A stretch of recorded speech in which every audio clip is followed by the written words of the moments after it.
ਸਤਿ ਸ਼੍ਰੀ ਅਕਾਲ ਜੀ, good morning ਸੰਗਤ ਦੇਖ ਰਹੇ ਸਾਰੇ ਦਰਸ਼ਕਾਂ ਦਾ ਬਹੁਤ-ਬਹੁਤ ਸਵਾਗਤ ਹੈ। ਮੈਂ ਹਾਂ ਰੂਹੀ ਗਰੋਵਰ ਤੇ ਅੱਜ ਦੇ ਦਿਨ ਦੀ ਗੱਲ ਕਰੀਏ ਤੇ ਅੱਜ ਦਿਨ ਹੈ ਬੁੱਧਵਾਰ 6 ਅਪ੍ਰੈਲ 2022 ਤੇ ਜੇ ਦੇਸੀ ਮਹੀਨੇ ਦੀ ਗੱਲ ਕਰੀਏ ਤਾਂ ਦੇਸੀ ਚੇਤ ਮਹੀਨੇ ਦੀ ਮਿਤੀ ਹੈ 24 ਤੇ ਪ੍ਰੋਗਰਾਮ ਨੂੰ ਸ਼ੁਰੂ ਕਰਨ ਤੋਂ ਪਹਿਲਾਂ ਅਸੀਂ ਹਮੇਸ਼ਾ ਵਾਂਗ ਆਪਣੇ ਦਰਸ਼ਕਾਂ ਨੂੰ ਬੇਨਤੀ ਕਰਨਾ ਚਾਹੁੰਦੇ ਹਾਂ ਕਿ ਜਿਹੜੇ ਸਾਡੇ ਦਰਸ਼ਕ ਸਾਡੇ ਨਾਲ ਪ੍ਰੋਗਰਾਮ ਵਿੱਚ ਇੱਥੇ ਲਾਈਵ ਜੁੜਨਾ ਚਾਹੁੰਦੇ ਨੇ, ਆਪਣੇ ਕੋਈ ਵਿਚਾਰ ਸਾਂਝਾ ਕਰਨੇ ਚਾਹੁੰਦੇ ਨੇ, ਆਪਣੇ ਐਕਸਪੀਰੀਅੰਸ ਹੀ ਸ਼ੇਅਰ ਕਰਨਾ ਚਾਹੁੰਦੇ ਨੇ, ਕੋਈ ਸਵਾਲ ਪੁੱਛਣਾ ਚਾਹੁੰਦੇ ਨੇ, ਕੋਈ ਇਹੋ ਜਿਹੀ ਜਾਣਕਾਰੀ ਜੋ ਸਾਡੇ ਤੋਂ ਮਿਸ ਹੋ ਗਈ ਉਹਨੂੰ ਪੂਰਾ ਕਰਨਾ ਚਾਹੁੰਦੇ ਨੇ, ਕੰਪਲੀਟ ਕਰਨਾ ਚਾਹੁੰਦੇ ਨੇ ਜਾਂ ਸਾਡੇ ਤੋਂ ਜੇ ਗਲਤੀ ਨਾਲ ਕੋਈ ਗਲਤ ਇਨਫੋਰਮੇਸ਼ਨ ਦਿੱਤੀ ਗਈ ਹੈ ਉਹਨੂੰ ਸਹੀ ਕਰਨਾ ਚਾਹੁੰਦੇ ਨੇ ਤਾਂ ਥੱਲੇ ਸਕਰੀਨ ਤੇ ਦਿੱਤੇ ਨੰਬਰ 'ਤੇ ਤੁਸੀਂ ਸਾਨੂੰ ਕੰਟੈਕਟ ਕਰ ਸਕਦੇ ਹੋ, ਲੇਕਿਨ ਬ੍ਰੇਕ ਤੋਂ ਬਾਅਦ।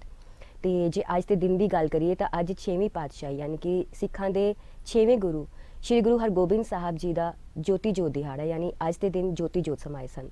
ਜੇ ਉਹਨਾਂ ਦੇ ਜੀਵਨ ਬਾਰੇ ਗੱਲ ਕਰੀਏ ਤਾਂ 6ਵੇਂ ਗੁਰੂ ਹਰਗੋਬਿੰਦ ਸਾਹਿਬ ਜੀ ਦਾ ਪ੍ਰਕਾਸ਼ ਹਾੜ ਵਧੀ 21 ਹਾੜ ਸੰਮਤ 1652 ਬਿਕਰਮੀ ਮੁਤਾਬਕ 19 ਜੂਨ 1595 ਈਸਵੀ ਯੂਨੀਅਨ ਨੂੰ ਪਿਤਾ ਗੁਰੂ ਅਰਜਨ ਦੇਵ ਜੀ ਤੇ ਮਾਤਾ ਗੰਗਾ ਜੀ ਦੇ ਘਰ ਪਿੰਡ ਵਡਾਲੀ ਜ਼ਿਲ੍ਹਾ ਅੰਮ੍ਰਿਤਸਰ ਵਿਖੇ ਹੋਇਆ ਸੀ ਤੇ ਇਸੇ ਕਰਕੇ ਉਸ ਨਗਰ ਨੂੰ ਗੁਰੂ ਕੀ ਵਡਾਲੀ ਵੀ ਕਿਹਾ ਜਾਂਦਾ ਸੀ। ਤੇ ਅਸੀਂ ਤੁਹਾਨੂੰ ਦੱਸ ਦਈਏ ਕਿ ਸਾਡੇ ਨਾਲ ਪ੍ਰੋਗਰਾਮ ਵਿੱਚ ਅੱਜ ਮੌਜੂਦ ਨੇ ਡਾਕਟਰ ਖੁਸ਼ਹਾਲ ਸਿੰਘ ਜੀ। ਖੁਸ਼ਹਾਲ ਸਿੰਘ ਜੀ, ਤੁਹਾਡਾ ਪ੍ਰੋਗਰਾਮ ਵਿੱਚ ਸਵਾਗਤ ਹੈ ਜੀ। ਤੇ ਤੁਸੀਂ ਅੱਜ ਦੇ ਦਿਹਾੜੇ ਬਾਰੇ ਕੀ ਕਹਿਣਾ ਚਾਹੋਗੇ ਜੀ?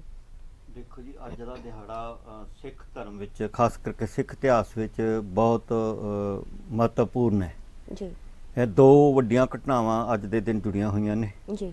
ਇੱਕ ਦਾ ਰੋਹੀ ਜੀ ਤੁਸੀਂ ਗੱਲ ਕਰ ਚੁੱਕੇ ਹੋ ਕਿ 6ਵੇਂ ਪਾਤਸ਼ਾਹ ਜਿਹੜੇ ਮੀਰੀ ਪੀਰੀ ਦੇ ਮਾਲਕ ਜੀ, ਅਕਾਲ ਤਖਤ ਨੂੰ ਸਿਰਜਣ ਵਾਲੇ ਜਿਹੜੇ ਆ ਉਹਨਾਂ ਦਾ ਇਤਿਹਾਸ ਦੇ ਵਿੱਚ ਆਉਣ ਤੋਂ ਬਾਅਦ ਇੱਕ ਨਵਾਂ ਜਿਹੜਾ ਇੱਕ ਦੌਰ ਸ਼ੁਰੂ ਹੁੰਦਾ ਇਤਿਹਾਸ ਦਾ, ਉਹ ਉਹਨਾਂ ਦਾ ਜੋਤੀ ਜੋਤ ਸਮਾਉਣਾ।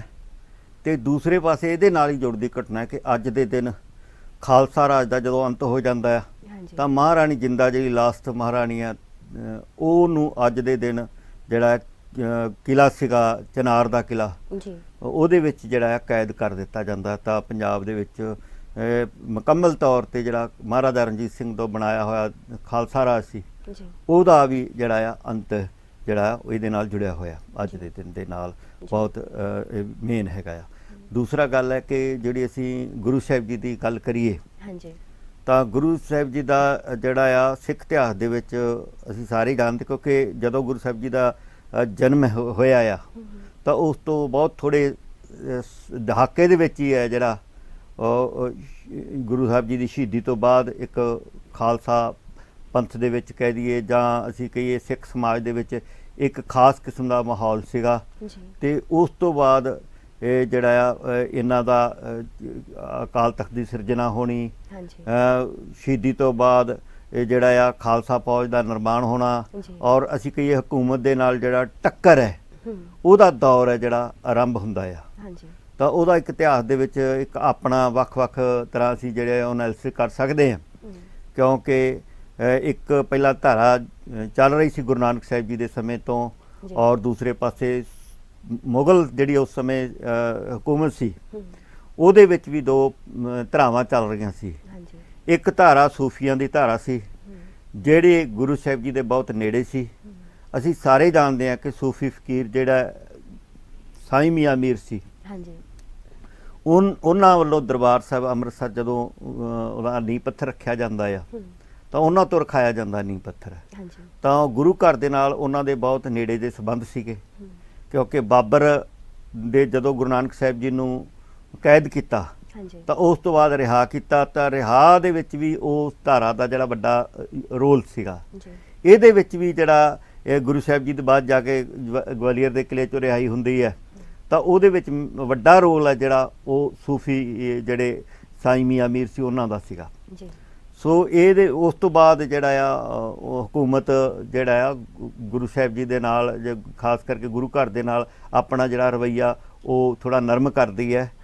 ਹਾਲਾਂਕਿ ਉਹਨਾਂ ਤੋਂ ਪਿੱਛੋਂ ਜਿਹੜਾ ਪਹਿਲਾਂ ਇਹਨਾਂ ਤੋਂ ਜਹਾਂਗੀਰ ਸੀਗਾ ਉਹਨੂੰ ਗੱਦੀ ਦਿਵਾਉਣ ਦੇ ਵਿੱਚ ਜਿਹੜੇ ਲੋਕਾਂ ਦਾ ਹੱਥ ਸੀ, ਜਿਹੜੀ ਧਾਰਾ ਦਾ ਹੱਥ ਸੀਗਾ ਉਹ ਬਹੁਤ ਕੱਟੜ ਇਸਲਾਮ ਦੇ ਵਿੱਚ ਮੰਨੀ ਜਾਂਦੀ ਹੈ। ਅਹਿਮਦ ਸ਼ੇਖ ਸ਼ਾਹ ਸਰਹੱਦੀ ਦੀ ਸੀਗੀ ਉਹ ਧਾਰਾ, ਉਹ ਸਕੂਲ ਆਫ ਥਾਟ ਸੀ ਜਿਹੜਾ ਉਹ ਅਸੀਂ ਕਹੀਏ ਕਿ ਇੱਕ ਕੱਟੜ ਕਿਸਮ ਦਾ ਜਿਹੜਾ ਧਰਮ ਹੈ ਉਹਦਾ ਹਾਮੀ ਸੀ। ਉਹਦੇ ਕਰਕੇ ਉਹਨਾਂ ਨੇ ਜਦੋਂ ਗੱਦੀ 'ਤੇ ਬਿਠਾਇਆ ਸੀ ਜਹਾਂਗੀਰ ਨੂੰ ਉਹਨਾਂ ਨਾਲ ਸਮਝੌਤਾ ਹੋਇਆ ਸੀਗਾ ਕਿ ਤੂੰ ਸਾਡੇ ਅਨੁਸਾਰ ਜਿਹੜਾ ਆ ਉਹ ਧਰਮ ਦਾ ਇਸਲਾਮ ਦਾ ਪ੍ਰਚਾਰ ਕਰੇਗਾ, ਜਿਹੜੇ ਉਹਨਾਂ ਦੇ ਮੁਤਾਬਕ ਇਸਲਾਮ ਧਰਮ ਦੇ ਨਾਲ ਠੀਕ ਨਹੀਂ ਸੀ ਬੈਠਦੇ। ਉਹਨਾਂ ਨੂੰ ਲੱਗਦਾ ਸੀਗਾ ਕਿ ਗੁਰੂ ਸਾਹਿਬ ਜੀ ਦੀ ਗੁਰਗੱਦੀ ਜਿਹੜੀ ਚੱਲ ਰਹੀ ਹੈ ਇਹ ਇਸਲਾਮ ਦੇ ਜਿਹੜਾ ਪ੍ਰਚਾਰ ਤੇ ਪ੍ਰਸਾਰ ਵਿੱਚ ਰੁਕਾਵਟ ਪੈਦਾ ਕਰ ਰਹੀ ਹੈ। ਇਹ ਇੱਥੋਂ ਦੇ ਭੋਲੇ ਭਾਲੇ ਹਿੰਦੂਆਂ ਤੇ ਸਿੱਖਾਂ ਜਿਹੜੇ ਹਿੰਦੂ ਮੁਸਲਮਾਨ ਹੈ ਉਹਨਾਂ ਨੂੰ ਆਪਣੇ ਪ੍ਰਭਾਵ ਥੱਲੇ ਲੈ ਰਹੀ ਹੈ। ਉਹਨਾਂ ਦੇ ਜਿਸ ਤਰ੍ਹਾਂ ਤੋਜ ਕੇ ਜਹਾਂਗੀਰੀ ਵਿੱਚ ਦਰਜ ਹੈਗਾ ਆ, ਉਹਨਾਂ ਦੀਆਂ ਲਿਖਤਾਂ ਦੇ ਵਿੱਚ ਦਰਜ ਹੈਗਾ ਆ, ਉਹ ਸਾਰਾ ਕੁਝ ਸਾਨੂੰ ਇਹ ਦੱਸਦਾ ਹੈਗਾ ਕਿ ਗੁਰੂ ਸਾਹਿਬ ਜੀ ਦਾ ਜਿਹੜਾ ਇੱਥੇ ਇਸ ਧਰਤੀ ਤੇ ਆਉਣਾ ਹੈਗਾ ਆ ਉਹਦੇ ਵਿੱਚ ਕਿਹੜੀਆਂ ਕਿਹੜੀਆਂ ਜਿਹੜੀਆਂ ਇਤਿਹਾਸਕ ਘਟਨਾਵਾਂ ਇੰਨੀਆਂ ਜੁੜੀਆਂ ਹੋਈਆਂ ਸੀਗੀਆਂ ਜਿਹਦਾ ਅਸੀਂ ਇੱਕ ਇੱਕ ਜਿਹੜਾ ਪੱਖ ਦਾ ਵਿਚਾਰਨਾ ਚਾਹੀਏ ਤੇ ਬਹੁਤ ਹੈ। ਕਿਉਂਕਿ ਗੁਰੂ ਸਾਹਿਬ ਜੀ ਦਾ ਅਸੀਂ ਕਹੀਏ ਜਿਸ ਤਰ੍ਹਾਂ ਬਚਪਨ ਦੇ ਅਸੀਂ ਜਾਣਦੇ ਹਾਂ ਕਿ ਉਹਨਾਂ ਦੀ ਜਿਹੜੀ ਸ਼ਹੀਦੀ ਗੁਰੂ ਅਰਜਨ ਦੇਵ ਜੀ ਦੀ ਹੁੰਦੀ ਹੈ ਤਾਂ ਉਸ ਤੋਂ ਬਾਅਦ ਇਸ ਗੁਰੂ ਸਾਹਿਬ ਜੀ ਦਾ ਜਿਸ ਤਰ੍ਹਾਂ ਪਰਵਰਿਸ਼ ਹੁੰਦੀ ਹੈ ਇੱਕ ਐਜੂਕੇਸ਼ਨ ਦੇਣ ਦਾ ਤਾਂ ਜਿਹੜਾ ਜਿਸ ਤਰ੍ਹਾਂ ਉਸ ਸਮੇਂ ਦਾ ਇੱਕ ਰਿਵਾਜ ਸੀਗਾ ਉਸ ਮੁਤਾਬਕ ਧਾਰਮਿਕ ਜਿਹੜੀ ਵਿੱਦਿਆ ਤਾਂ ਦਿੱਤੀ ਜਾਂਦੀ ਹੈ ਵੱਖ-ਵੱਖ ਗ੍ਰੰਥਾਂ ਦੀ, ਪਰੰਤੂ ਨਾਲ ਪਹਿਲੀ ਵਾਰੀ ਸ਼ਾਸਤਰ ਵਿੱਦਿਆ ਦਾ ਜਿਹੜਾ ਆ ਉਹ ਵੀ ਜਿਹੜਾ ਪ੍ਰਬੰਧ ਕੀਤਾ ਜਾਂਦਾ ਆ। ਬਾਬਾ ਬੁੱਢਾ ਜੀ ਹੈ ਜਿਹੜੇ ਉਹ ਇਹਨਾਂ ਨੂੰ ਸ਼ਾਸਤਰ ਵਿੱਦਿਆ ਦਾ ਜਿਹੜਾ ਆ ਉਹ ਸਾਰਾ ਕੁਝ ਸਾਂਭਦੇ ਆ। ਆਪ ਹੀ ਨਹੀਂ ਇਹਨਾਂ ਨੇ ਉਸ ਤੋਂ 500 ਜਿਹੜੇ ਇਹਨਾਂ ਦੇ ਜਵਾਨ ਸੀਗੇ ਕਿਉਂਕਿ ਗੁਰੂ ਸਾਹਿਬ ਜੀ ਸ਼ਹੀਦੀ ਤੋਂ ਪਹਿਲਾਂ ਇੱਕ ਹੁਕਮਨਾਮਾ ਜਾਰੀ ਕਰਕੇ ਗਏ ਸੰਗਤਾਂ ਦੇ ਨਾਂ ਤੇ, ਸਿੱਖ ਪੰਥ ਦੇ ਨਾਂ ਤੇ, ਜਿੱਥੇ ਗੁਰੂ ਨਾਨਕ ਨਾਮ ਲੇਵਾ ਰਹਿੰਦੇ ਸੀਗੇ। ਉਹਨਾਂ ਨੇ ਦੋ ਗੱਲਾਂ ਦੇ ਉੱਤੇ ਜ਼ੋਰ ਦਿੱਤਾ ਗੁਰੂ ਸਾਹਿਬ ਜੀ ਨੇ ਕਿ ਆਉਣ ਵਾਲੇ ਸਮੇਂ ਨੂੰ ਉਹਨਾਂ ਨੇ ਜਾਂਚ ਲਿਆ ਸੀਗਾ ਕਿ ਕਿਸ ਤਰ੍ਹਾਂ ਦਾ ਸਮਾਂ ਆਏਗਾ। ਉਹਨਾਂ ਨੇ ਸੰਗਤਾਂ ਨੂੰ ਕਿਹਾ ਕਿ ਹੁਣ ਤੁਸੀਂ ਜਿਹੜਾ ਆ ਦਸਵੰਧ ਪੈਸਿਆਂ ਦਾ ਲੈ ਕੇ ਨਹੀਂ ਆਉਣਾ, ਤੁਸੀਂ ਜਵਾਨੀ ਤੇ ਚੰਗੇ ਹਥਿਆਰ ਚੰਗੇ ਘੋੜੇ ਆ ਜਿਹੜੇ ਗੁਰੂ ਘਰ ਨੂੰ ਦਾਨ ਦੇਣੇ ਆ। ਜਿਸ ਕਰਕੇ 500 ਦਾ ਜਿਹੜਾ ਦੱਸਿਆ ਜਾਂਦਾ ਜਵਾਨ ਗੁਰੂ ਸਾਹਿਬ ਜੀ ਦੇ ਨਾਲ ਹਮੇਸ਼ਾ ਜਿਹੜਾ ਉਹ ਰਹਿੰਦੇ ਸੀਗੇ।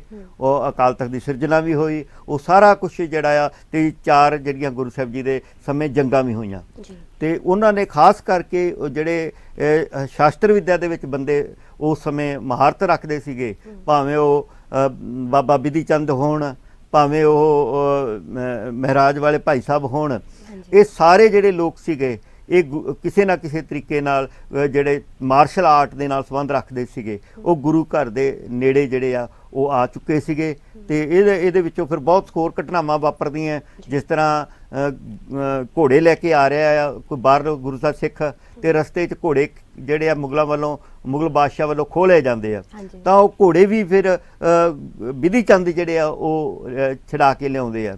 ਇਸ ਤਰ੍ਹਾਂ ਕਈ ਟਕਰਾਅ ਜਿਹੜੇ ਹਕੂਮਤ ਨਾਲ ਟਕਰਾਅ ਹੁੰਦੇ ਆ ਤੇ ਉਹਨਾਂ ਵਿੱਚੋਂ ਜਿਹੜਾ ਆ ਫਿਰ ਇਹ ਇੱਕ ਖਾਸ ਕਿਸਮ ਦਾ ਜਿਹੜਾ ਮਾਹੌਲ ਹੈ ਉਹ ਬਣਦਾ ਆ ਤੇ ਇਹਦੇ ਵਿੱਚ ਅਸੀਂ ਕਹਿ ਸਕਦੇ ਆ ਕਿ ਗੁਰੂ ਸਾਹਿਬ ਜੀ ਦੇ ਉਸ ਸਮੇਂ ਦੇ ਖਾਸ ਕਰਕੇ ਯਾਤਰਾਵਾਂ ਨੇ ਉਹ ਬਹੁਤ ਮਹੱਤਵਪੂਰਨ ਰੱਖਦੀਆਂ ਨੇ। ਤੁਹਾਡੇ ਨਾਲ ਇਸ ਬਾਰੇ ਅੱਗੇ ਗੱਲਬਾਤ ਕਰਾਂਗੇ। ਫਿਲਹਾਲ ਅੱਜ ਦਾ ਜੋ ਇਤਿਹਾਸ ਹੈ ਉਸ ਦੇ ਬਾਰੇ ਅਸੀਂ ਝਾਤ ਮਾਰ ਲੈਂਦੇ ਹਾਂ ਤੇ ਅਸੀਂ ਆਪਣੇ ਦਰਸ਼ਕਾਂ ਨੂੰ ਦੱਸਣਾ ਚਾਹੁੰਦੇ ਹਾਂ ਕਿ ਜੋ ਅੱਜ ਦਾ ਜੋ ਸਾਡਾ ਪ੍ਰੋਗਰਾਮ ਹੈ ਉਹ 6ਵੀਂ ਪਾਤਸ਼ਾਹ ਨੂੰ ਸਮਰਪਿਤ ਹੈ ਤੇ ਹੁਣ ਇਤਿਹਾਸ ਬਾਰੇ ਜੇ ਗੱਲ ਕਰੀਏ ਤੇ ਸਾਲ 2003 ਈਸਵੀ ਤੋਂ ਪਹਿਲਾਂ ਸਾਰੇ ਗੁਰਪੁਰਬ ਚੰਦਰਮਾ ਦੀਆਂ ਤਿੱਥਾਂ ਅਨੁਸਾਰ ਮਨਾਏ ਜਾਣ ਸਦਕਾ 6ਵੇਂ ਪਾਤਸ਼ਾਹ ਦਾ ਪ੍ਰਕਾਸ਼ ਦਿਹਾੜਾ ਹਾੜਵਦੀ 7 ਨੂੰ ਮਨਾਇਆ ਜਾਂਦਾ ਸੀ। ਪਰ ਚੰਦਰ ਸਾਲ ਸੂਰਜੀ ਸਾਲ ਤੋਂ 11 ਦਿਨ ਛੋਟਾ ਹੋਣ ਕਰਕੇ ਇਹ ਗੁਰਪੁਰਬ ਕਦੇ ਵੀ ਸਥਿਰ ਤਰੀਕਾਂ ਨੂੰ ਨਹੀਂ ਸੀ ਆਉਂਦੇ। ਇਸੇ ਕਾਰਨ 2003 ਵਿੱਚ ਨਾਨਕਸ਼ਾਹੀ ਕੈਲੰਡਰ ਲਾਗੂ ਕਰਨ ਸਮੇਂ ਚੰਦਰ ਆਧਾਰਿਤ ਕੈਲੰਡਰ ਦਾ ਤਿਆਗ ਕਰਕੇ ਸੂਰਜੀ ਕੈਲੰਡਰ ਦੀਆਂ ਤਰੀਕਾਂ ਅਪਣਾਈਆਂ ਗਈਆਂ। ਨਾਨਕਸ਼ਾਹੀ ਕੈਲੰਡਰ ਅਨੁਸਾਰ ਗੁਰੂ ਹਰਗੋਬਿੰਦ ਸਾਹਿਬ ਜੀ ਦਾ ਪ੍ਰਕਾਸ਼ ਦਿਹਾੜਾ 21 ਹਾੜ ਨਿਸ਼ਚਿਤ ਕੀਤਾ ਗਿਆ ਜੋ ਹਰ ਸਾਲ 5 ਜੁਲਾਈ ਨੂੰ ਹੀ ਆਉਂਦਾ ਹੈ। ਪਰ ਸ਼੍ਰੋਮਣੀ ਕਮੇਟੀ ਵੱਲੋਂ ਇਸ ਸਾਲ ਦੇ ਜਾਰੀ ਕੀਤੇ ਕੈਲੰਡਰ ਵਿੱਚ ਸ੍ਰੀ ਗੁਰੂ ਹਰਗੋਬਿੰਦ ਸਾਹਿਬ ਜੀ ਦਾ ਪ੍ਰਕਾਸ਼ ਦਿਹਾੜਾ 20 ਜੇਠ 3/6/2015 ਈਸਵੀ ਦਿਖਾਇਆ ਗਿਆ ਹੈ। ਇਸ ਲਈ ਸ਼੍ਰੋਮਣੀ ਕਮੇਟੀ ਤੇ ਇਸ ਨੂੰ ਜਾਰੀ ਕਰਨ ਵਾਲੇ ਜਥੇਦਾਰ ਸਾਹਿਬ ਨੂੰ ਦੱਸਣਾ ਚਾਹੀਦਾ ਹੈ ਕਿ ਉਹਨਾਂ ਨੇ ਸਿੱਖ ਇਤਿਹਾਸ ਨੂੰ ਵਿਗਾੜਨ ਵਾਲੀਆਂ ਇਹ ਜੋ ਤਰੀਕਾਂ ਨੇ ਉਹ ਕਿਉਂ ਲਈਆਂ ਹਨ। ਹੁਣ ਜੇ ਇਹਨਾਂ ਬਾਰੇ ਗੱਲ ਕਰੀਏ, ਗੁਰੂ ਸਾਹਿਬ ਬਾਰੇ ਗੱਲ ਕਰੀਏ ਤਾਂ ਆਪ ਜੀ ਦਾ ਵਿਆਹ ਗੁਰੂ ਮਹਿਲ ਦਮੋਦਰੀ ਜੀ, ਮਾਤਾ ਨਾਨਕੀ ਜੀ ਤੇ ਮਾਤਾ ਮਹਾਦੇਵੀ ਵਰਵਾਹੀ ਨਾਲ ਹੋਇਆ। ਮਾਤਾ ਜੀ ਦੇ ਘਰ 5 ਪੁੱਤਰਾਂ ਬਾਬਾ ਗੁਰਦਿੱਤਾ ਜੀ, ਬਾਬਾ ਸੂਰਜਮਲ ਜੀ, ਬਾਬਾ ਅਣੀ ਰਾਏ ਜੀ, ਬਾਬਾ ਅਟਲ ਰਾਏ ਜੀ, ਬਾਬਾ ਤੇਗਮਲ ਜੀ ਜੋ ਨੇ ਗੁਰੂ ਤੇਗ ਬਹਾਦਰ ਜੀ ਤੇ ਇੱਕ ਪੁੱਤਰੀ ਬੀਬੀ ਵੀਰੋ ਜੀ ਨੇ ਜਨਮ ਲਿਆ। ਸੰਸਾਰ ਵਿੱਚ ਸਦਾ 2 ਗੁਣਾ ਦੀ ਪੂਜਾ ਹੁੰਦੀ ਆਈ ਹੈ, ਸਿਮਰਨ ਤੇ ਰਾਜਸੀ ਤਾਕਤ। ਗੁਰੂ ਅਰਜਨ ਦੇਵ ਜੀ ਨੇ ਪਹਿਲੇ ਗੁਣ ਨੂੰ ਸਿਖਰ ਤੇ ਪਹੁੰਚਾ ਦਿੱਤਾ ਸੀ। ਤੱਤੀ ਲੋ ਤੇ ਬਹਿ ਕੇ ਵੀ ਸ਼ਾਂਤ ਰਹਿਣਾ ਤੇ ਸਿਮਰਨ ਕਰਨਾ ਇਹ ਸਿਮਰਨ ਦੀ ਸਿਖਰਲੀ ਹੱਦ ਸੀ। ਇਸ ਕੁਰਬਾਨੀ ਦਾ ਸਭ ਤੇ ਬਹੁਤ ਅਸਰ ਪਿਆ। ਦੂਸਰਾ ਗੁਣ ਰਾਜਸੀ ਤਾਕਤ ਸੀ। ਪਹਿਲੇ ਗੁਣ ਦੇ ਕਾਰਨ ਗੁਰੂ ਸਾਹਿਬਾਨ ਦਾ ਬਹੁਤ ਸਤਿਕਾਰ ਸੀ ਤੇ ਦੂਸਰੀ ਸ਼ਕਤੀ ਦੇ ਕਾਰਨ ਜਨਤਾ ਮੁਗਲਾਂ ਦੀ ਸਰਕਾਰ ਅੱਗੇ ਝੁਕਦੀ ਸੀ। ਗੁਰੂ ਅਰਜਨ ਦੇਵ ਜੀ ਚਾਹੁੰਦੇ ਸਨ ਕਿ ਸਿੱਖ ਦੂਸਰੇ ਮਨੁੱਖ ਸਾਹਮਣੇ ਅਕਾਰਨ ਹੀ ਝੁਕਣ ਵਾਲਾ ਸੁਭਾਅ ਬਦਲ ਲੈਣ। ਇਸ ਵਾਸਤੇ ਉਹਨਾਂ ਨੇ ਸਾਹਿਬਜ਼ਾਦੇ ਹਰਗੋਬਿੰਦ ਜੀ ਨੂੰ ਧਾਰਮਿਕ ਵਿਦਿਆ ਦੇ ਨਾਲ-ਨਾਲ ਸ਼ਸਤਰ ਵਿਦਿਆ ਦਾ ਅਭਿਆਸ ਵੀ ਕਰਨ ਲਈ ਕਿਹਾ। 1603 ਵਿੱਚ ਗੁਰੂ ਹਰਗੋਬਿੰਦ ਜੀ ਦੀ ਵਿਦਿਆ ਤੇ ਸ਼ਸਤਰਾਂ ਦੀ ਸਿਖਲਾਈ ਲਈ ਬਾਬਾ ਬੁੱਢਾ ਜੀ ਨੂੰ ਜ਼ਿੰਮੇਵਾਰੀ ਸੌਂਪੀ ਗਈ, ਜਿਵੇਂ ਕਿ ਆਪ ਜੀ ਨੇ ਦੱਸਿਆ ਸੀ, ਤੇ ਸ਼ਸਤਰ ਵਿਦਿਆ ਦਾ ਆਪ ਜੀ ਨੂੰ ਬਹੁਤ ਸ਼ੌਕ ਸੀ ਤੇ ਜਲਦੀ ਹੀ ਨਿਪੁੰਨ ਹੋ ਗਏ। ਬਾਬਾ ਬੁੱਢਾ ਜੀ ਆਪ ਨੂੰ ਦੇਖ ਕੇ ਮਹਾਬਲੀ ਯੋਧਾ ਹੋਣ ਦਾ ਆਖ ਦਿੰਦੇ ਸਨ। ਜਦੋਂ ਗੁਰਗੱਦੀ ਪ੍ਰਾਪਤ ਕਰਨ ਦੀ ਤੀਬਰ ਇੱਛਾ ਰੱਖਣ ਵਾਲੇ ਬਾਬਾ ਪ੍ਰਿਥੀ ਚੰਦ ਨਾਲ ਤੇ ਹੰਕਾਰੀ ਬਿਰਤੀ ਦੇ ਮਾਲਕ ਚੰਦੂ ਦੀ ਲੜਕੀ ਦਾ ਰਿਸ਼ਤਾ ਸੰਗਤਾਂ ਦੀ ਬੇਨਤੀ ਤੇ ਗੁਰੂ ਹਰਗੋਬਿੰਦ ਜੀ ਦੇ ਲਈ ਪ੍ਰਵਾਨ ਕਰਨ ਤੋਂ ਨਾ ਕਰਕੇ ਗੁਰੂ ਘਰ ਦੇ ਵਿਰੋਧੀ ਬਣੇ ਚੰਦੂ ਨਾਲ ਤੁਅਸਬੀ ਤੇ ਗੁਰੂ ਘਰ ਦੇ ਵਿਰੋਧੀਆਂ ਵੱਲੋਂ ਮਿਲ ਕੇ ਝੂਠੇ ਇਲਜ਼ਾਮ ਲਾ ਕੇ ਗੁਰੂ ਅਰਜਨ ਦੇਵ ਜੀ ਨੂੰ ਸ਼ਹੀਦ ਕਰਨ ਦਾ ਤਾਣਾ ਬਾਣਾ ਬੁਣਨ ਉਪਰੰਤ ਜਹਾਂਗੀਰ ਨੇ ਉਹਨਾਂ ਨੂੰ ਲਾਹੌਰ ਦਰਬਾਰ ਵਿੱਚ ਪੇਸ਼ ਹੋਣ ਦਾ ਹੁਕਮ ਦਿੱਤਾ। ਤਾਂ ਗੁਰੂ ਅਰਜਨ ਸਾਹਿਬ ਜੀ ਸਮਝ ਗਏ ਸਨ ਕਿ ਹੁਣ ਸ਼ਹੀਦੀ ਅਟਲ ਹੈ। ਇਸ ਲਈ ਲਾਹੌਰ ਜਾਣ ਸਮੇਂ ਉਹਨਾਂ ਨੇ ਐਲਾਨ ਕਰ ਦਿੱਤਾ ਸੀ ਕਿ ਉਹਨਾਂ ਪਿੱਛੋਂ ਗੁਰਿਆਈ ਦੀ ਗੱਦੀ ਦਾ ਮਾਲਕ ਗੁਰੂ ਹਰਗੋਬਿੰਦ ਜੀ ਨੇ। 25 ਮਈ 1606 ਈਸਵੀ ਯੂਲੀਅਨ ਜੇਠਵਦੀ 14 28 ਜੇਠ ਸੰਮਤ 1663 ਬਿਕਰਮੀ ਨੂੰ ਬਾਬਾ ਬੁੱਢਾ ਜੀ ਨੇ ਸ਼੍ਰੀ ਹਰਗੋਬਿੰਦ ਜੀ ਨੂੰ ਗੁਰਗੱਦੀ ਤੇ ਬਿਠਾ ਕੇ ਗੁਰਿਆਈ ਦੀ ਜ਼ਿੰਮੇਵਾਰੀ ਸੌਂਪੀ। ਉਸ ਵੇਲੇ ਗੁਰੂ ਹਰਗੋਬਿੰਦ ਜੀ ਦੀ ਉਮਰ ਕਰੀਬ 11 ਸਾਲ ਸੀ। ਜਿਸ ਤਰ੍ਹਾਂ ਪਹਿਲਾਂ ਦੱਸਿਆ ਗਿਆ ਹੈ ਕਿ ਨਾਨਕ ਸ਼ਾਹੀ ਕੈਲੰਡਰ ਅਨੁਸਾਰ ਗੁਰੂ ਹਰਗੋਬਿੰਦ ਸਾਹਿਬ ਜੀ ਦਾ ਗੁਰਗੱਦੀ ਪੁਰਬ 28 ਜੇਠ ਨਿਸ਼ਚਿਤ ਕੀਤਾ ਗਿਆ ਹੈ, ਜੋ ਹਰ ਸਾਲ 11 ਜੂਨ ਨੂੰ ਆਉਂਦਾ ਹੈ। ਪਰ ਸ਼੍ਰੋਮਣੀ ਕਮੇਟੀ ਦੇ ਕੈਲੰਡਰ ਵਿੱਚ ਗੁਰੂ ਹਰਗੋਬਿੰਦ ਸਾਹਿਬ ਜੀ ਦਾ ਗੁਰਗੱਦੀ ਦਿਹਾੜਾ 28 ਵਿਸਾਖ ਯਾਨੀ ਕਿ 11/5/2015 ਈਸਵੀ ਵਿਖਾਇਆ ਗਿਆ। ਭਾਈ ਗੁਰਦਾਸ ਜੀ ਨੇ ਆਪਣੀ ਪਹਿਲੀ ਵਾਰ ਦੀ 48ਵੀਂ ਪੌੜੀ ਵਿੱਚ ਗੁਰੂ ਹਰਗੋਬਿੰਦ ਸਾਹਿਬ ਬਾਰੇ ਲਿਖਿਆ ਹੈ, 5 ਪਿਆਲੇ 5 ਪੀਰ ਛਟਮ ਪੀਰ ਬੈਠਾ ਗੁਰ ਭਾਰੀ, अर्जन काया पलट के मूरत हरगोबिंद सवारी, चली पीड़ी सोडियां रूप दिखावन वारो वारी, दलपंजन गुरसूरमा वरजोधा बहु परोपकारी। 5 प्याले तो भाव है 5 शुभ गुण सत संतोख दया धर्म ते धीरज। 5 पीर दे अर्थ हैं गुरु नानक साहब तो गुरु अर्जन देव जी तक होए 5 सिख गुरु साहिबान।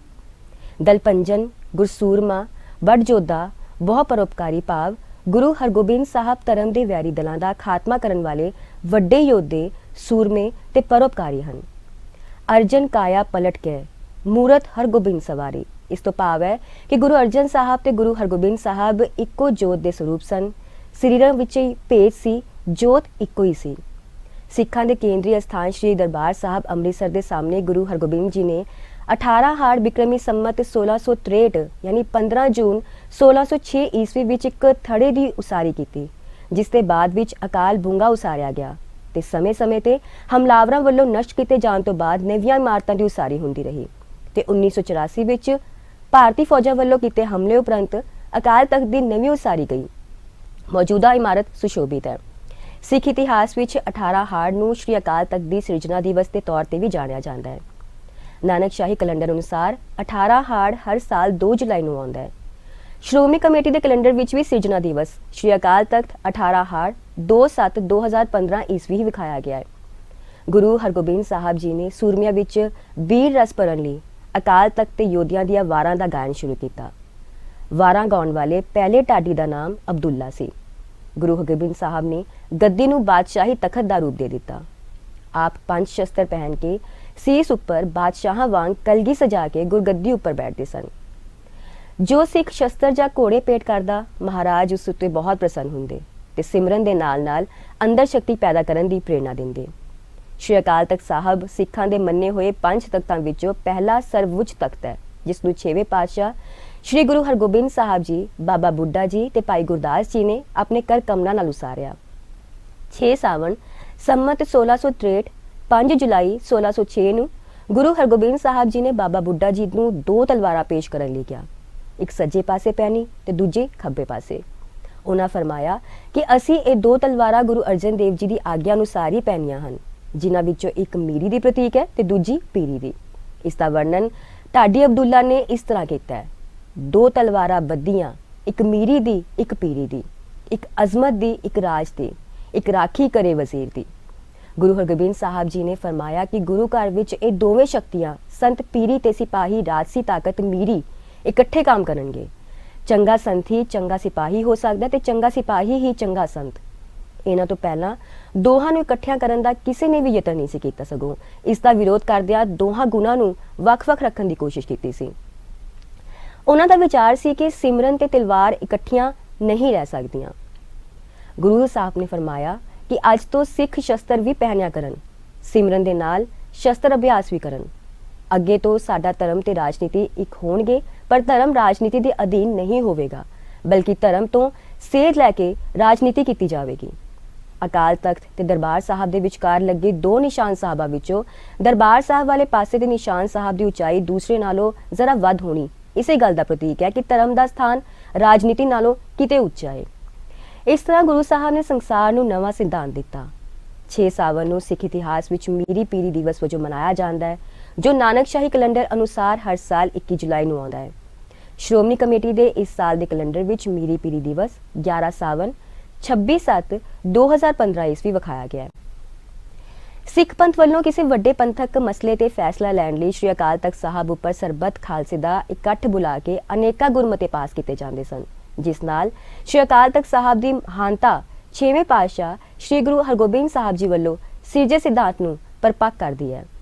ਇਤਿਹਾਸ ਗਵਾਹ ਹੈ ਕਿ ਚਾਹੇ ਜ਼ਕਰੀਆ ਖਾਨ, ਮੀਰ ਮੰਨੂ ਹੋਵੇ ਜਾਂ ਅਹਿਮਦ ਸ਼ਾਹ ਅਬਦਾਲੀ ਜਾਂ 1984 ਦੀ ਭਾਰਤ ਸਰਕਾਰ, ਸਭਨਾਂ ਨੇ ਸਿੱਖ ਕੌਮ ਨੂੰ ਦਬਾਉਣ ਲਈ ਸ਼੍ਰੀ ਅਕਾਲ ਤਖਤ ਸਾਹਿਬ ਨੂੰ ਨਿਸ਼ਾਨਾ ਬਣਾਇਆ। ਸਮਾਂ ਬੀਤਦਾ ਗਿਆ, ਪਰ ਸ਼੍ਰੀ ਅਕਾਲ ਤਖਤ ਸਾਹਿਬ ਦੀ ਛਵੀ ਦਿਨ ਪ੍ਰਤੀ ਦਿਨ ਨਿਖਰਦੀ ਗਈ। ਮਹਾਰਾਜਾ ਰਣਜੀਤ ਸਿੰਘ ਨੇ ਮਹਾਰਾਜਾ ਹੁੰਦਿਆਂ ਹੋਇਆਂ ਸ਼੍ਰੀ ਅਕਾਲ ਤਖਤ ਸਾਹਿਬ ਦੀ ਸਰਬਉੱਚਤਾ ਨੂੰ ਪ੍ਰਵਾਨ ਕੀਤਾ ਤੇ ਸ਼੍ਰੀ ਅਕਾਲ ਤਖਤ ਸਾਹਿਬ ਤੇ ਧਰਮ ਨੂੰ ਸਿਆਸਤ ਤੋਂ ਉੱਪਰ ਰੱਖਣ ਦੇ ਸਿਧਾਂਤ ਨੂੰ ਅਮਲ ਵਿੱਚ ਲਿਆਂਦਾ, ਜਿਸ ਨੂੰ ਕਿਸੇ ਵੀ ਸਮੇਂ ਦੀ ਸਰਕਾਰ ਖਤਮ ਨਹੀਂ ਕਰ ਸਕੀ ਤੇ ਨਾ ਹੀ ਕਰ ਸਕੇਗੀ। ਜਿਸ ਤਰ੍ਹਾਂ ਸ਼੍ਰੀ ਗੁਰੂ ਹਰਗੋਬਿੰਦ ਸਾਹਿਬ ਨੇ ਸ਼੍ਰੀ ਅਕਾਲ ਤਖਤ ਸਾਹਿਬ ਨੂੰ ਸੁੰਦਰ ਬਣਾਉਣ ਲਈ ਸਰਕਾਰੀ ਸਹਾਇਤਾ ਪ੍ਰਵਾਨ ਨਹੀਂ ਸੀ ਕੀਤੀ, ਉਸੇ ਤਰ੍ਹਾਂ 1984 ਦੇ ਫੌਜੀ ਹਮਲੇ ਸਮੇਂ ਹੋਏ ਸ਼੍ਰੀ ਅਕਾਲ ਤਖਤ ਸਾਹਿਬ ਦੇ ਨੁਕਸਾਨ ਦੀ ਪੂਰਤੀ ਲਈ ਸਿੱਖ ਕੌਮ ਨੇ ਸਰਕਾਰ ਵੱਲੋਂ ਤਖਤ ਸਾਹਿਬ ਦੀ ਕੀਤੀ ਲਿਪਾਪੋਚੀ ਨੂੰ ਵੀ ਨਹੀਂ ਕਬੂਲਿਆ ਤੇ ਮੁੜ ਆਪ ਸੇਵਾ ਕਰਕੇ ਪੁਨਰ ਨਿਰਮਾਣ ਕੀਤਾ ਹੈ। ਗੁਰੂ ਸਾਹਿਬ ਤੋਂ ਮਗਰੋਂ ਸਮੇਂ ਦੀਆਂ ਸਰਕਾਰਾਂ ਦੇ ਰੋਕਣ ਦੇ ਬਾਵਜੂਦ ਵੀ ਸਿੱਖ ਸੱਚਖੰਡ ਸ਼੍ਰੀ ਹਰਮੰਦਰ ਸਾਹਿਬ ਦੀ ਬੇਅਦਬੀ ਨੂੰ ਰੋਕਣ ਤੇ ਸਿੱਖ ਕੌਮ ਦੀ ਚੜ੍ਹਦੀ ਕਲਾ ਲਈ ਸ਼੍ਰੀ ਅਕਾਲ ਤਖਤ ਸਾਹਿਬ ਵਿਖੇ ਇਕੱਤਰ ਹੋ ਕੇ ਗੁਰਮਤੇ ਕਰਦੇ ਰਹੇ। ਸਮੇਂ-ਸਮੇਂ ਤੇ ਲੋੜ ਅਨੁਸਾਰ ਸ਼੍ਰੀ ਅਕਾਲ ਤਖਤ ਸਾਹਿਬ ਤੇ ਪੰਥਕ ਜਥੇਬੰਦੀਆਂ ਦੇ ਇਕੱਠ ਹੁੰਦੇ ਸਨ। ਸਿੱਖ ਕੌਮ ਨੂੰ ਪੇਸ਼ ਆ ਰਹੀਆਂ ਮੁਸ਼ਕਲਾਂ ਬਾਰੇ ਗੁਰਮਤੇ ਕੀਤੇ ਜਾਂਦੇ ਸਨ, ਜਿਸ ਨੂੰ ਹੁਕਮਨਾਮੇ ਦੇ ਰੂਪ ਵਿੱਚ ਜਥੇਦਾਰ ਸ਼੍ਰੀ ਅਕਾਲ ਤਖਤ ਸਾਹਿਬ ਦੀ ਫਸੀਲ ਤੋਂ ਜਾਰੀ ਕਰਦੇ ਸਨ, ਜਿਸ ਨੂੰ ਮੰਨਣ ਲਈ ਹਰ ਸਿੱਖ ਪਾਬੰਦ ਹੁੰਦਾ ਸੀ। ਪਰ ਅਫਸੋਸ ਨਾਲ ਇਹ ਕਹਿਣਾ ਪੈ ਰਿਹਾ ਕਿ ਜੋ ਕੰਮ ਦੁਸ਼ਮਣ ਨਹੀਂ ਕਰ ਸਕਿਆ, ਉਹ ਗੁਰੂ ਹਰਗੋਬਿੰਦ ਸਾਹਿਬ ਜੀ ਦੇ ਵਾਰਸ ਅਖਵਾਉਣ ਵਾਲੇ ਅਕਾਲੀ ਦਲ ਨੇ ਆਪਣੀ ਸਿਆਸੀ ਹਿੱਤਾਂ ਦੀ ਪੂਰਤੀ ਲਈ ਆਪ ਹੀ ਕਰ ਵਿਖਾਇਆ। ਵੱਖ-ਵੱਖ ਵਿਚਾਰਧਾਰਾ ਵਾਲੇ ਜਥਿਆਂ ਮਿਸਲਾਂ ਦੇ ਇਕੱਠ ਵੱਲੋਂ ਮੌਕੇ ਤੇ ਚੁਣੇ ਗਏ ਜਥੇਦਾਰਾਂ ਦੀ ਥਾਂ ਅੱਜ ਜਥੇਦਾਰ ਸ਼੍ਰੋਮਣੀ ਕਮੇਟੀ ਦੇ ਮੁਲਾਜ਼ਮ ਬਣ ਕੇ ਰਹਿ ਗਏ ਹਨ, ਜੋ ਸੱਤਾਧਾਰੀ ਦਲ ਦੀਆਂ ਕਠਪੁਤਲੀਆਂ ਦੇ ਤੌਰ ਤੇ ਕੰਮ ਕਰਦੇ ਵਿਖਾਈ ਦਿੰਦੇ ਹਨ। ਜਿਸ ਅਕਾਲ ਤਖਤ ਦੀ ਸਿਰਜਣਾ ਹੀ ਧਰਮੀ ਮਨੁੱਖਾਂ ਵਾਲੇ ਰਾਜਸੀ ਤਾਕਤ ਅੱਗੇ ਝੁਕਣ ਦੀ ਪ੍ਰਵਿਰਤੀ ਨੂੰ ਠੱਲ ਪਾਉਣ ਲਈ ਕੀਤੀ, ਉਸੇ ਅਕਾਲ ਤਖਤ ਦੇ ਜਥੇਦਾਰ ਵੱਲੋਂ ਸੱਤਾਧਾਰੀ ਦਲ ਦੇ ਇਸ਼ਾਰਿਆਂ ਤੇ ਹੁਕਮਨਾਮੇ ਜਾਰੀ ਕਰਨ ਦੀ ਵਾਧਰੀ ਪ੍ਰਵਿਰਤੀ ਅਕਾਲ ਤਖਤ ਤੇ ਮੀਰੀ ਪੀਰੀ ਦੇ ਸਿਧਾਂਤ ਨੂੰ ਪੁੱਠਾ ਗੇੜਾ ਦੇਣ ਤੇ ਤੁਲੀ ਹੈ, ਜਿਸ ਵਿੱਚ ਤੁਰੰਤ ਸੁਧਾਰ ਦੀ ਲੋੜ ਹੈ। ਜੀ ਖੁਸ਼ਹਾਲ ਸਿੰਘ ਜੀ। ਹਾਂਜੀ, ਤੁਸੀਂ ਜਿਸ ਤਰ੍ਹਾਂ ਸਾਰਾ ਇਤਿਹਾਸ ਬਿਆਨ ਕੀਤਾ ਹੈ, ਹਾਂਜੀ, ਬਖੂਬੀ ਹੈ, ਕਿਉਂਕਿ ਮੌਜੂਦਾ ਸਮੇਂ ਦੇ ਹਾਲਾਤ ਵੀ ਇਹਦੇ ਵਿੱਚ ਵਰਣਨ ਹੁੰਦੇ ਆ। ਹਾਂਜੀ, ਮੈਂ ਇੱਕ ਪੱਖ ਦੱਸਣਾ ਚਾਹੁੰਦਾ ਇਹ ਇਤਿਹਾਸ ਦੇ ਵਿੱਚੋਂ ਹੀ ਕਿ ਗੁਰੂ ਸਾਹਿਬ ਜੀ ਦੇ ਦੂਰਦੇਸ਼ੀ ਜਿਹੜੀ ਸੀਗੀ, ਕਿਉਂਕਿ ਗੁਰੂ ਸਾਹਿਬ ਜੀ ਜਦੋਂ ਇੱਕ ਨਾਨਕ ਮੱਤਾ ਗੁਰਦੁਆਰਾ ਹੈ ਅੱਜ ਕੱਲ੍ਹ ਉਤਰਾਂਚਲ 'ਚ ਪੈਂਦਾ ਹੈਗਾ, ਤਾਂ ਉਸ ਪਾਸੇ ਨੂੰ ਗੁਰੂ ਸਾਹਿਬ ਜੀ ਜਾਂਦੇ ਆ, ਕਿਉਂਕਿ ਉੱਥੇ ਗੁਰੂ ਨਾਨਕ ਸਾਹਿਬ ਜੀ ਜਦੋਂ ਗਏ ਸੀ ਪਹਿਲਾਂ ਉਹ ਗੋਰਖ ਮੱਤੇ ਦਾ ਇੱਕ ਖਾਸ ਕੇਂਦਰ ਸੀਗਾ। ਤਾਂ ਗੁਰੂ ਸਾਹਿਬ ਜੀ ਦੇ ਯੋਗੀਆਂ ਨਾਲ ਉੱਥੇ ਵਿਚਾਰ ਚਰਚਾ ਹੋਈ ਤੇ ਗੁਰੂ ਸਾਹਿਬ ਜੀ ਨੇ ਜਿੱਤ ਪ੍ਰਾਪਤ ਕੀਤੀ, ਸ਼ਬਦ ਮੰਡਲੀ ਉਹਨਾਂ ਨੇ ਜਿੱਤ ਲਈ ਆਪਣੇ ਨਾਲ, ਤੇ ਉਹਦਾ ਨਾਮ ਫਿਰ ਨਾਨਕ ਮੱਤਾ ਹੋ ਗਿਆ ਸੀ ਗੋਰਖ ਮੱਤੇ ਤੋਂ। ਤਾਂ ਉਹਦੇ ਸਮਾਂ ਪਾ ਕੇ ਫਿਰ ਜਿਹੜਾ ਆ ਕਬਜ਼ਾ ਆ ਉਹ ਜੋਗੀਆਂ ਨੇ ਜਾਂ ਗੋਰਖ ਮੱਤ ਦੇ ਨਾਂ ਤੇ ਹੋਰ ਲੋਕਾਂ ਨੇ ਲੈ ਲਿਆ ਸੀਗਾ। ਤਾਂ ਉੱਥੋਂ ਦੇ ਮਹੰਤਾਂ ਨੇ ਫਿਰ ਗੁਰੂ ਸਾਹਿਬ ਜੀ ਨੂੰ ਸੁਨੇਹਾ ਭੇਜਿਆ, ਤਾਂ ਗੁਰੂ ਸਾਹਿਬ ਜੀ ਉੱਥੇ ਜਾਂਦੇ ਆ।